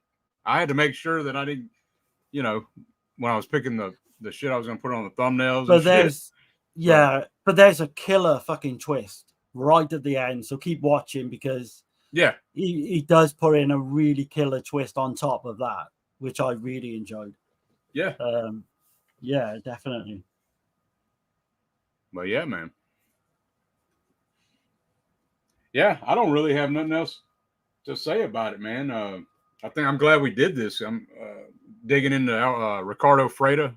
I mean, I've kind of looked around. I haven't seen anybody else really covering Ricardo Freda. And right, yeah. This was the film actually. I may have got mixed up with the last one, but the film appears to be based on the novel A Room Without Door by Richard Mann. But apparently the script was penned by Freda, Sandro Contienza, and the book does not exist. So I don't know if I got mixed up with Double Face, maybe, but that's interesting. Yeah. So unless both of them are that way, maybe. So I hate giving out like false information. I always try to get. I do the best of my ability to get the most accurate information. I don't want to spread. Yeah. I think 98% we usually do that anyway. So yeah. So if I ever, if somebody's, got something better, like, they found out something, or if I'm wrong on something, man, let me know about it. Hit me up in the comments. I mean, we'll talk about it. I mean, I don't know all shit. I'm far from it, man. No. I'm learning all the time. I'm the same. I don't. But I mean, that's what makes it fun, though. Big part of this, I'm always learning, digging into these films and trying to shed some light onto them that maybe people might not have heard of them, So. But I was going to say as well, there's like, I like to think I got good knowledge of Giallo. Yeah. But I mean, there's two guys I can mention straight away.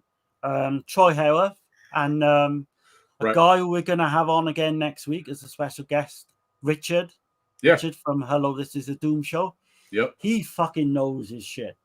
Because I just recently bought his new book, Giallo Meltdown 2, which we'll show and hopefully give him a good plug in that next week for. Yeah. That guy knows his stuff, man. I think he's watched pretty much everything. Whereas I've probably 60% maybe.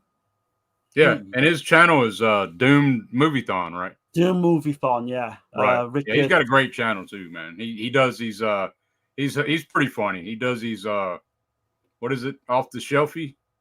Yeah, when he goes through his old collection. And I mean, I picked up that book and I told him in the week, like within like the first page, I was fucking pissing myself laughing. Because he's got this really good sense of humor. But yeah, we'll come on to that next week. He's going to be a guest and we're going to be covering like Spanish Gialli. I told him top 3, but I don't know if we want to do top 5. But I mean, it's going to be a show where we're not going to break through every scene like we do usually on these films. But we're just going to... But we could go top 5. I could message him and say, if he's watching, go top 5 and a few honorable mentions. No, I mean, I don't know, man. If you can do a top 5, to be honest, though, might be best staying at top 3. You know? Yeah, because I know you've not seen loads of you. Well, I'm just saying, like, there's just not that many either. I was looking. You know what I mean? I don't want us all picking the same thing. Hopefully, hopefully they don't have to, you know. I've got a couple, but these are like obscure. I've got like a couple of pages. I don't think you can see with the glare. Yeah, a couple of pages. But yeah, there's a few, but not as many as you would think. The two big ones I haven't seen, which I'm going to try and watch this week, is where are we? The Blue Eyes of the Broken Doll. I've never seen. Right, I heard that's a really good one. I have, a Dragonfly for Each Corpse as well. I've heard of that one. Yeah, I still need to see that one too. But I don't want to give too much away in terms of what I'm going to pick or what have you.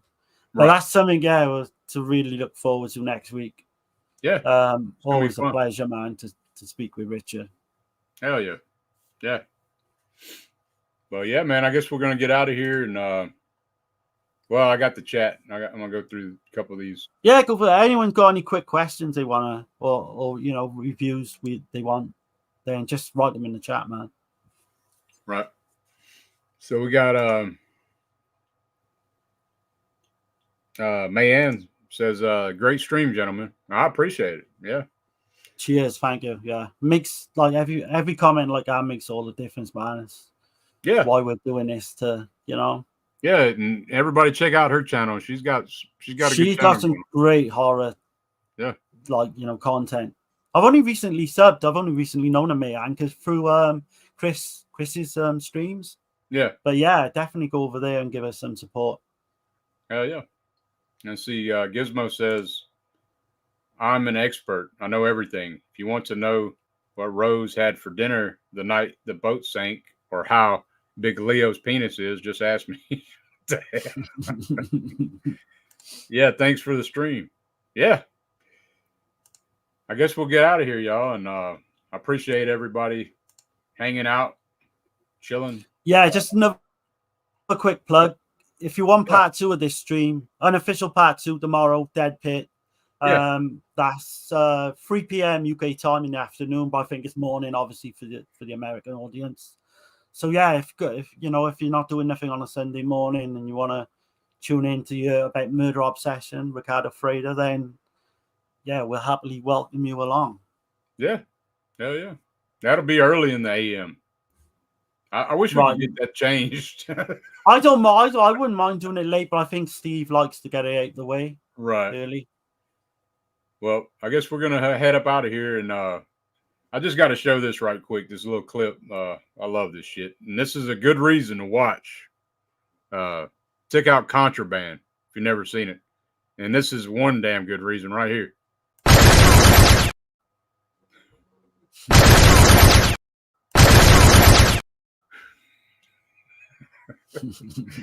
All right, we're out of here. In case y'all didn't know, that's Fulci behind the damn gun. Y'all take care, One y'all. of his cameo. Have a good one, week, guys. Have a good week.